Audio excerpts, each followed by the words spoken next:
Bonjour tout le monde, je vous poste enfin cette vidéo sur une altercation que j'ai eue avec des patients refusant la transfusion sanguine pour des raisons religieuses. Je vous explique pourquoi elle a mis du temps à sortir cette vidéo, parce que je l'avais tournée il y a déjà 3 semaines, donc ça fait un peu longtemps. J'ai voulu me poser sur le montage et au moment de vouloir faire le montage de la vidéo, je me suis rendu compte que le micro n'avait pas marché et donc on ne m'entendait pas.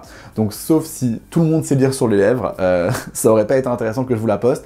Et là je me suis remotivé à vous refaire une vidéo. Alors il y a le soleil qui vient, qui part parce qu'il y a une fenêtre juste à ma droite, donc voilà, il y a des moments où j'aurai les yeux un peu plissés. C'est la magie des vidéos sur YouTube et du soleil qui arrive alors qu'on est en plein mois d'octobre et qu'il devrait faire moins 50 et il fait plus 80 000 degrés. C'est pourquoi j'ai un pull, bref, ne posez pas de questions. Je vous fais cette vidéo du coup pour vous raconter une histoire que j'ai vécue personnellement avec un refus de transfusion sanguine. Et c'est très drôle, enfin, pas drôle du tout, mais il y a eu un peu la même histoire qui s'est passée au CHU de Bordeaux il y a quelques jours.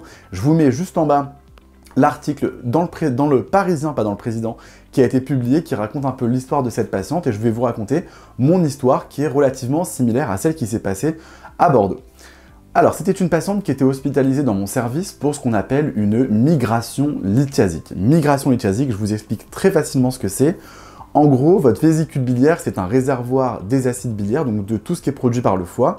La vésicule biliaire stocke tout ça, et dès qu'on se met à manger, elle se contracte et envoie tout son contenu dans le tube digestif pour aider à digérer. C'est extrêmement bien pensé parce que quand on mange beaucoup, le foie n'a pas le temps de produire beaucoup d'acide biliaire pour aider à digérer.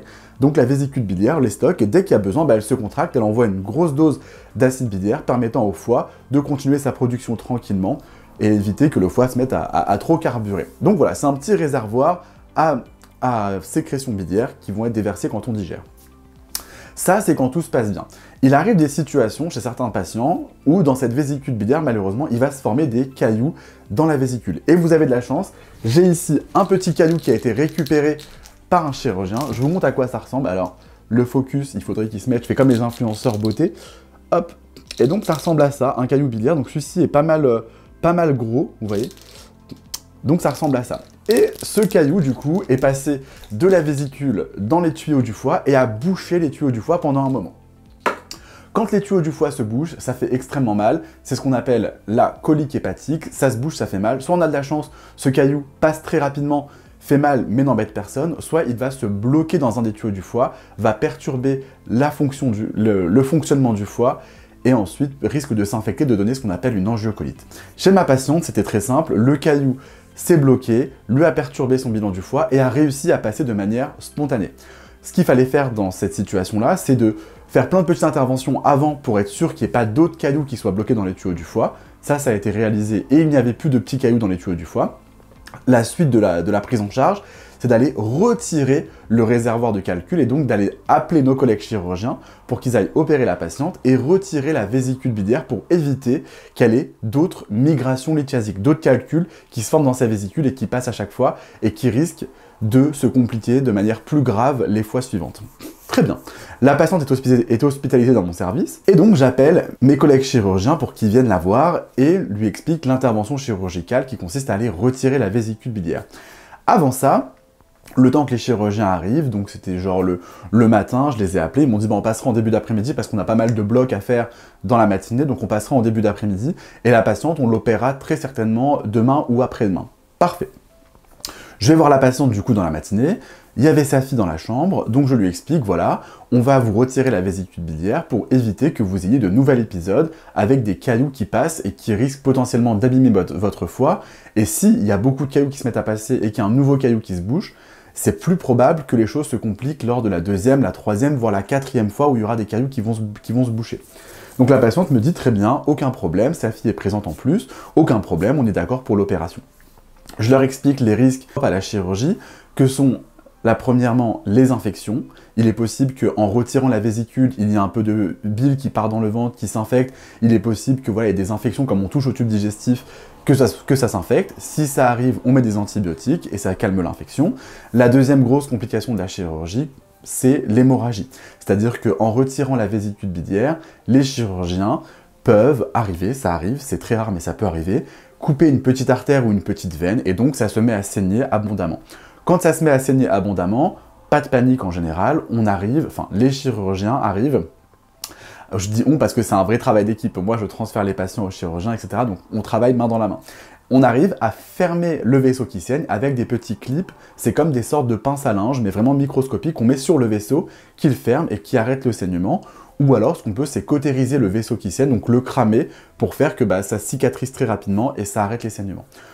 Mais j'explique à la patiente que si les chirurgiens n'y arrivent pas parce que le vaisseau qu'ils ont coupé saigne abondamment, etc., le temps que les chirurgiens travaillent, on peut être amené à lui transfuser des poches de sang pour combler les pertes lors de la chirurgie et la maintenir en vie. Et là, moi, j'étais pas du tout au courant que la patiente était témoin de Jéhovah. Et donc là, la patiente me dit « Non, non, moi, je suis contre la transfusion sanguine. Il faut pas me transfuser. » Donc là, j'explique à la patiente, je dis « Il n'y a aucun souci. Vous savez que c'est une complication qui est extrêmement rare. Mais par contre, si ça arrive, est-ce que vous êtes prête, du coup, à nous dire clairement « Je préfère mourir que d'être transfusée. » Et cette phrase était un peu forte, d'autant plus qu'il y avait la fille dans la chambre de la patiente, mais en tant que médecin, on est obligé d'exposer tous les risques à nos patients, parce que c'est pas une fois que les patients sont endormis dans la salle d'anesthésie, dans la salle de bloc opératoire et que les choses se passent mal, qu'on va prendre des décisions sans le patient. Donc c'est important d'informer le patient et d'avoir son consentement sur tout ce qu'on va réaliser. Et donc la patiente me dit oui, moi je préfère mourir s'il faut me transfuser. Là, à ce moment-là, la fille a commencé à pleurer dans la chambre de la patiente et ne parlait pas. Donc moi, je me retrouve face à une situation où j'ai exposé clairement les risques. La patiente me dit clairement qu'elle ne veut pas de transfusion sanguine, que si ça arrive, même si c'est très rare, elle préfère mourir que d'être transfusée. Donc c'est une situation qui est éthiquement extrêmement complexe parce que certes, il y a l'autonomie du patient et sa volonté, très bien, mais il y a aussi notre côté déontologique en tant que médecin de devoir absolument soigner et apporter le meilleur traitement possible à des patients pour pouvoir les guérir et surtout les maintenir en vie. Il faut savoir que la transfusion sanguine, c'est pas un médicament simple qu'on prescrit sur notre logiciel et que voilà, l'infirmière va récupérer les poches et transfuse le patient. C'est quelque chose qui est un geste qui est considéré comme invasif, qui est à risque. Il y a des tests qui sont faits pour vérifier la compatibilité de la poche de sang avec le sang du malade. Quand on fait une transfusion sanguine, on ne peut pas se contenter de faire uniquement une prescription informatique comme pour la majorité des médicaments. Il faut qu'on imprime une feuille, qu'on la signe, qu'on l'envoie au laboratoire, le biologiste la reçoit, valide l'indication de la transfusion. Donc vous voyez, c'est pas un médicament simple, c'est vraiment un médicament contrôlé. En France, on est en pénurie de sang pour les... Désolé, j'arrive plus trop à parler. En France, on est en pénurie de sang, donc je vous invite à aller donner votre sang. C'est un geste qui sauve des vies, réellement. On ne transfuse pas par plaisir, on transfuse réellement quand il y a une urgence, un véritable besoin pour le patient. Alors, pour tous les médicaments, évidemment, on ne donne pas des médicaments par plaisir, mais vous comprenez bien que quand un patient a un petit peu mal au ventre, eh ben, on peut dégainer le Doliprane un peu plus facilement, alors qu'une transfusion sanguine, il n'en est pas question de transfuser pour le plaisir. Il y a un besoin, il y a un risque, il y a une véritable nécessité, on transfuse. Donc j'explique ça à la patiente me dit non, non, mais moi je refuse la transfusion sanguine, je suis d'accord de recevoir des produits qui ressemblent au sang. Alors là je m'étonne, je dis alors je ne connais pas de produits qui ressemblent au sang à l'heure actuelle. Elle me dit bah vous me transfusez du fer et ça va m'aider. Alors il faut savoir, je dis ça parce qu'il y a peut-être des témoins de Jéhovah qui regardent la vidéo, le fer qu'on perfuse au patient, donc quand on apporte du fer au patient, le corps, pour pouvoir assimiler le fer apporté et se mettre à fabriquer des nouveaux globules rouges fonctionnels, il faut environ 10-15 jours. D'accord? Donc quand vous êtes en phase hémorragique active où vous avez perdu 3 litres de sang, on ne peut pas vous apporter du fer en espérant que ça marche. Le fer, ça ne marche pas. Il faut 10-15 jours pour que votre corps fabrique des globules rouges. Donc, ça n'existe pas. C'est une fausse bonne idée d'apporter du fer. Quand on saigne activement, il faut apporter du sang tout prêt à être consommé par le corps, prêt à apporter de l'oxygène à tout le reste de vos organes. Donc j'explique ça à la patiente. La patiente me dit, écoutez, docteur, moi je vais être clair, je refuse la transfusion, je ne veux pas être transfusée, même si je dois mourir, je vous répète sur la table opératoire, je ne veux pas être transfusée. La fille se met à pleurer, donc continue de pleurer, donc je dis à la patiente, écoutez, je comprends vos convictions, j'entends surtout vos convictions, mais sachez voilà que si ça se passe, votre fille va rester orpheline alors qu'il y a un traitement qui existe, un traitement qui est qu'une ou deux fois, on va vous mettre une ou deux poches juste le temps d'aller fermer le vaisseau qui saigne, et ensuite vous retrouvez votre vie comme avant. Et là la patiente me dit, la discussion s'arrête là, je ne veux pas être transfusée, ça sert à rien d'insister. Je lui explique que je n'insiste pas, mais que je lui présente vraiment les risques et qu'il ne faut pas se dire je refuse la transfusion et voilà, adviendra que pourra. Il y a un réel risque à toute chirurgie et il faut prendre conscience de tous ces risques-là.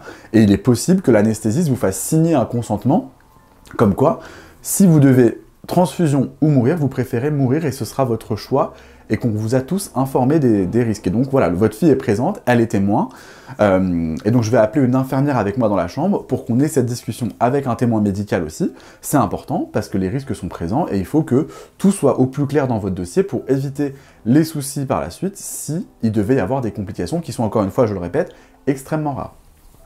Donc j'appelle une infirmière avec moi, je redis les mêmes choses, l'infirmière est là, écoute, l'infirmière pose des questions elle aussi, et la patiente ne change pas de position, la fille continue de pleurer mais ne dit pas mot. Très bien. Les chirurgiens passent dans la chambre, réexpliquent à la patiente l'intervention, lui disent qu'il y a un risque hémorragique, la patiente dit j'en ai déjà discuté avec le médecin, on va pas revenir là-dessus, je refuse toute transfusion sanguine. Le chirurgien dit bah écoutez, très bien, si vous en avez discuté avec le médecin, je remets pas une couche. Par contre, l'anesthésiste qui va venir juste derrière moi, qui va vous endormir et qui lui va prendre le risque anesthésique et le risque de vous laisser mourir sur la table, va devoir vous poser ces questions, va peut-être vous faire signer un consentement et va peut-être refuser de vous endormir. En tant que médecin, il y a des gestes pour lesquels on peut refuser qu'on peut refuser de pratiquer, à la seule et unique condition, c'est qu'il faut absolument qu'on transfère le patient à un de nos confrères qui accepte de réaliser ce geste. C'est la même chose dans l'IVG, dans l'interruption volontaire de grossesse. Si une femme ne veut pas garder une grossesse et qu'un gynécologue refuse par ses propres convictions de faire une IVG, il se doit de lui donner les coordonnées d'un autre gynécologue qui pratique les IVG pour que la patiente puisse aller faire son intervention et ne perde pas de chance. Ça, c'est hyper important. Donc le chirurgien dit à la patiente, écoutez, l'anesthésiste va passer, mais il est possible que l'anesthésiste dit, moi, je refuse de potentiellement perdre une patiente sur table alors qu'il y a un traitement qui existe. Donc voilà. Donc la patiente dit, très bien, j'attends l'anesthésiste. L'anesthésiste passe voir la patiente, il lui explique... Il lui explique tous les gestes de la chirurgie, toutes les complications possibles, dont l'hémorragie, et la patiente réitère son refus de transfusion sanguine. Très bien, l'anesthésiste lui dit, écoutez, moi, je ne prends pas le risque de vous tuer sur table, donc je vais aller voir mon collègue et il va vous donner une liste de chirurgiens et d'anesthésistes qui acceptent de vous endormir en prenant ce risque hémorragique en compte et en acceptant potentiellement que vous mourrez sur table opératoire alors qu'un traitement existe, encore une fois. Donc l'anesthésiste sort de la chambre, vient me voir, me dit bah écoute, la patiente elle est catégorique, elle refuse toute transfusion sanguine, malgré le fait qu'il y ait sa fille qui soit là, qui pleure et elle est prête à laisser sa fille orpheline. Très bien, c'est son choix, je respecte, mais moi, mes convictions font que je n'endors pas des patients que je risque de perdre sur table opératoire alors qu'un traitement existe pour les maintenir en vie. Très bien, ça s'arrête là, donc moi je vais sur internet, je récupère des données concernant les chirurgiens qui acceptent d'opérer les témoins de Jéhovah avec ce risque hémorragique important lors d'une chirurgie. Je vais voir la patiente et j'explique à la patiente, voilà, vous refusez un traitement qu'on vous propose à l'hôpital, je vous remets la liste de l'ensemble des chirurgiens qui peuvent pratiquer cette intervention et qui acceptent le risque hémorragique. Je vous remets la liste, je vous laisse prendre contact avec eux au cours de la journée, et par contre, il va falloir libérer la chambre d'hôpital, parce que vous refusez un traitement qu'on peut vous apporter, vous refusez des choses que nous, on est prêt à vous apporter, et nous, on n'accepte pas le risque que vous prenez pour votre propre vie. Donc en fait, c'est un peu une impasse thérapeutique, c'est-à-dire qu'on ne va pas vous garder hospitalisé alors qu'il n'y a pas de traitement à vous faire parce que vous refusez le traitement. Donc vous allez devoir libérer la chambre de l'hôpital, et vous trouver un chirurgien pour vous opérer. Alors attention, je fais une petite pause ici, évidemment qu'on a laissé sortir la patiente parce qu'il n'y avait pas de risque vital immédiat à sa situation. Tout patient qui a un risque vital immédiat, qui refuse la transfusion, etc., on va pas lui dire « sortez, allez mourir dehors ». Non, il n'est pas question de faire ça, déontologiquement, éthiquement parlant, c'est pas possible. On fait ce genre de choses-là lorsqu'il n'y a pas de risque immédiat, lorsque la patiente peut trouver un chirurgien dans les 4, 5 jours, 10 jours et que ça ne posera pas de problème pour son état de santé, d'accord ? Donc je dis à la patiente, bah écoutez, médicalement, nous on peut rien faire pour vous, donc vous sortez de l'hôpital et c'est à vous de trouver un chirurgien. À ce moment-là, la patiente me dit, aucun problème, je prépare mes affaires, l'infirmière vient me déperfuser et je rentre chez moi. Très bien. Tout aurait pu se terminer là, et la patiente a sa liste de chirurgiens à appeler, va aller voir le chirurgien, va voir l'anesthésiste qui accepte le risque hémorragique. Très bien. Mais non, ça ne s'arrête pas là. La patiente prépare ses affaires, je me rapproche parce que l'histoire devient entre guillemets croustillante dans le mauvais sens du terme. La patiente rassemble ses affaires et là j'ai un appel de sa fille qui m'appelle, qui était présente lors de l'annonce, qui me dit « Oui docteur, je comprends pas, vous mettez ma mère dehors, il est hors de question qu'elle sorte, vous l'avez donné une liste de chirurgiens, et ben c'est à vous d'appeler les chirurgiens pour organiser les choses, et ma mère ne rentre pas à la maison tant qu'elle n'a pas été opérée. » Je lui dis, écoutez madame, excusez-moi, je pense qu'on s'est très mal compris. Votre maman avait une place au bloc opératoire demain. Voilà, les chirurgiens étaient prêts à l'opérer, les anesthésistes étaient OK, mais la seule condition, c'est que votre mère accepte les transfusions sanguines parce qu'on ne prend pas le risque de tuer des gens à l'hôpital alors qu'un traitement existe. Docteur, écoutez, c'est scandaleux ce que vous me dites, il est hors de question de faire du chantage. Je lui dis, écoutez, je ne vous fais aucun chantage. Je vous dis juste que nous, on n'accepte pas de prendre le risque de tuer des gens alors qu'un traitement existe. Maintenant, vous refusez le traitement, je vous fais aucun chantage. Vous avez le droit de refuser le traitement. Je me suis galéré pour trouver une liste de chirurgiens et d'anesthésistes qui acceptent d'opérer votre maman. Donc votre boulot maintenant, si vous refusez un traitement qu'on vous propose, vous sortez de l'hôpital, vous refusez un traitement, vous refusez une transfusion sanguine, c'est un traitement qu'on vous apporte, vous le refusez. À partir du moment où vous refusez un traitement, votre maman n'a plus rien à faire à l'hôpital, elle ne va pas bloquer un lit pour des patients qui attendent aux urgences, qui acceptent eux les traitements. Donc votre maman sort, point final. Oui, vous vous rendez compte, s'il se passe une complication à la maison, si maman se remet à faire un caillou qui migre et qui lui refait mal, qu'est-ce que je fais?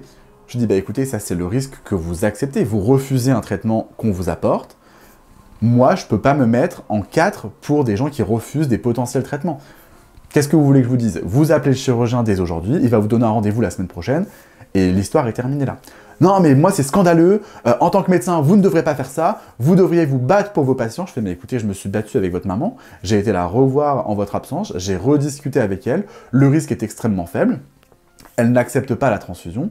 Je ne peux pas aller contre ses convictions. Voilà. Moi, je lui donne tout ce qu'il faut pour qu'elle puisse être prise en charge par mes collègues. Elle refuse. J'y peux rien. Elle veut pas être opérée ici. Elle veut pas de transfusion si besoin. J'y peux rien. Et donc, la fille devient virulente au téléphone. Je lui dis, écoutez, madame, on va arrêter d'hausser le ton. Vous criez, moi, je vous parle calmement. Donc, maintenant, je vais raccrocher et votre maman sortira de sa chambre à 16 h. Elle sera renvoyée chez elle par une ambulance parce que je comprends qu'elle est fatiguée. Je comprends que vous travaillez, vous ne pouvez pas venir la chercher. Mais voilà, en tout cas, à 16 h, la chambre sera libérée. Et c'est comme ça et c'est pas autrement. Si votre maman accepte la transfusion potentielle pour cette chirurgie, elle a jusqu'à 16 h pour changer d'avis, il n'y a aucun problème, on l'opérera et on ne tiendra pas compte de tout ce qui s'est passé, c'est pas notre but. Notre but c'est de soigner et de sauver les gens. Je fais ça parce que je suis au téléphone avec elle en même temps. Maintenant, si elle refuse toujours, et bah désolé, à 16 h la chambre sera libérée. Je vous souhaite un bon après-midi, ça sert à rien de crier sur moi, je vous ai expliqué les choses, on s'est rencontrés. Bon après-midi madame, et j'ai raccroché. Très bien. La patiente, elle, était coopérante. En fait, c'est sa fille, je pense, qui a réalisé qu'elle risquait de potentiellement perdre sa mère sur une opération, et que là, joindre le côté religieux et croyance avec le côté médical technique devenait un peu compliqué, et je pense que c'est ça qui a fait qu'elle a haussé le ton et qu'elle s'est un peu emballée. Et elle a, je pense, sans doute essayé de me faire pression pour que j'accepte de garder sa mère et que j'accepte de l'opérer, alors que non, il n'y a pas de pression à avoir. On ne nous met pas la pression. On est là pour échanger, présenter les choses. Les gens acceptent, les gens sont OK avec une prise en charge, on y va. Les gens n'acceptent pas, sont pas OK, on respecte l'autonomie et ils rentrent chez eux, ils se débrouillent. Voilà. Malheureusement, il y a des gens qui attendent aux urgences, qui attendent d'avoir des lits pour être hospitalisés, pour être soignés. Si les patients refusent des traitements, bah, ils n'ont rien à faire à l'hôpital. C'est peut-être très cru ce que je dis, mais il faut libérer des places pour les gens qui acceptent de se faire soigner. Et donc, la patiente, très bien, à 16 h, me dit, bah ok, très bien, je rentre chez moi, docteur, j'ai la liste, je vais voir avec ma fille. La patiente était très calme et très compréhensive de tout ce qui est en train de se passer. Donc à 16 h, elle rentre chez elle, tout va bien. L'histoire aurait pu se terminer là, mais évidemment pas. On reçoit un courrier dans le service... Ça me fait très rire de raconter cette histoire. On reçoit un courrier dans le service quelques semaines plus tard, en disant « Bonjour, je suis la fille de Madame Intel, le docteur... a refusé de prendre en charge ma mère alors qu'elle avait besoin de se faire opérer, lui a donné une liste de chirurgiens, c'est incroyable, c'est inconcevable qu'en 2022 on refuse d'opérer les gens parce qu'on a des croyances religieuses, la France est un pays laïque, les médecins devraient se conformer aux souhaits du patient, les médecins ne devraient pas s'arrêter pour des problèmes de religion, etc. Je vais prendre un avocat et cette histoire ne s'arrêtera pas là, vous pouvez en informer l'ensemble de votre personnel, l'ensemble de votre hôpital, de l'anesthésiste au chirurgien en passant par les internes et par les médecins responsables. C'est scandaleux, c'est inacceptable qu'on refuse de soigner des patients et qu'on les laisse rentrer chez eux avec leurs problèmes. Comment vous dire? Mon état à ce moment-là, j'étais genre non, je ne vais pas mourir. Donc j'étais un peu angoissé sur le coup, je me suis dit putain mais en fait c'est un truc de dingue. Le mot dingue me fait toujours marrer. C'est un truc de dingue. On explique aux gens, les gens refusent des soins, les gens ont leurs croyances, il n'y a aucun problème. Mais dans ces cas-là, si vous avez vos croyances et vous refusez un traitement, eh ben, ne venez pas vous faire soigner à l'hôpital si vous refusez un potentiel traitement. Alors, l'argument de la fille était pas mal. C'était, oui, mais vous savez, c'est une intervention qui a très bas risque, hémorragique, donc vous pouvez la prendre, le risque est extrêmement faible. Et quand je vois ce qui s'est passé là, à Bordeaux, hein, juste là, c'est exactement le cas de ma patiente. C'est une patiente qui devait se faire opérer pour une vésicule biliaire, intervention à très bas risque hémorragique, intervention très fréquente, qui est laissée en général à tous les chirurgiens digestifs. Il n'y a pas besoin d'être un expert de la vésicule biliaire pour le faire. Tous les chirurgiens digestifs savent retirer une vésicule biliaire. C'est un peu le b.a.-ba de leur spécialité. Donc une intervention qui n'est pas compliquée et qui se complique très rarement. Et à Bordeaux, ce qui s'est passé, c'est exactement ça. Une intervention à bas risque qui malheureusement s'est compliquée comme c'est potentiellement le cas et c'est prévu et on explique ce risque au patient. Et la patiente a refusé la transfusion sanguine. Pendant qu'elle était dans le coma, elle a été transfusée de 2 kg à Bordeaux. Là, les médecins sont entre guillemets couverts parce que c'est une situation d'urgence. La patiente ne peut pas exprimer son consentement dans une situation d'urgence et c'est soit la vie, soit la mort pour 2 transfusions. Donc elle a été transfusée, elle a été sauvée. Et une fois qu'elle était en salle de réveil et qu'elle allait un peu mieux, qu'elle a retrouvé ses esprits, elle était encore beaucoup trop faible et elle avait besoin d'une 3e poche pour vraiment la requinquer et faire en sorte qu'elle soit bien. Et au moment de passer cette 3e poche, la patiente a refusé. Elle a dit non, je ne veux pas de sang, je ne veux pas de sang. Et malheureusement, elle a été transfusée. Et donc c'est sur cette 3e transfusion, pendant qu'elle était consciente, que le procès va se tenir et que la plainte a été posée. Les 2 transfusions pendant son coma, en choc hémorragique, en urgence, ça, il n'y a pas trop de questions à avoir. On lui a sauvé, les médecins lui ont sauvé la vie et je pense qu'il n'y aura pas de questions là-dessus. Mais sur la 3e transfusion, pendant qu'elle était consciente et qu'elle a refusé la transfusion, là, le procès va se jouer là-dessus.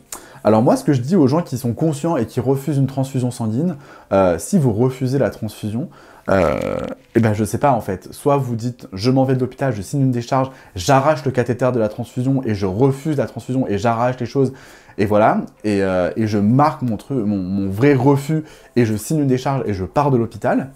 Voilà. Maintenant, si les gens restent à l'hôpital, voient le sang couler et disent non mais je refuse qu'on me transfuse, je refuse, et que le sang continue de couler, si tu refuses, t'arraches et tu te barres, quoi. Je sais pas. Moi, c'est un peu mon point de vue en tant qu'humain et en tant que médecin aussi. Je me dis, on fait tout pour respecter les convictions des gens, les croyances des gens et leurs souhaits. Mais à un moment, voilà, si on te met un truc, t'es conscient et que tu le veux pas, tu l'arraches et tu te barres. Alors vous allez me dire, oui, la patiente était peut-être fatiguée, etc. Ok, d'accord, mais si tu l'arraches chaque fois ton cathéter, etc., à un moment, voilà, on va pas lutter pour te maintenir en vie. Hein. Tu veux pas t'arracher les choses, voilà, on appelle ta famille et puis tu te barres, quoi. Les gens viennent te chercher. Enfin bref, ça m'a un peu révolté. Voilà, c'était pour vous raconter mon clash un peu avec une 2e situation de transfusion sanguine. Là, c'était un peu plus hardcore. À l'heure actuelle, on n'a toujours pas reçu de plainte ou de procès d'un quelconque avocat. Voilà, donc c'était pour vous raconter cette histoire, et voilà, surtout pour dire que même les opérations qui sont parfois les plus simples et les moins à risque peuvent se compliquer. C'est déjà arrivé, et on s'est retrouvé un peu face à une impasse thérapeutique. Et donc voilà, c'était pour vous raconter cette petite anecdote un peu fighteuse. J'espère qu'elle vous a plu. J'en ai une 3e. Alors la 3e, pas pour tout de suite. Là, je vais faire du montage vidéo sur une vidéo du bloc opératoire où on a dû poser des prothèses entre l'estomac et un kyste qui était autour de l'estomac. Comment est arrivé ce kyste? Qu'est-ce qui a fait que le kyste soit là? Pourquoi aller drainer un kyste? Pourquoi faire un truc au travers de l'estomac? Pourquoi ne pas ouvrir le ventre? Toutes les réponses dans une prochaine vidéo.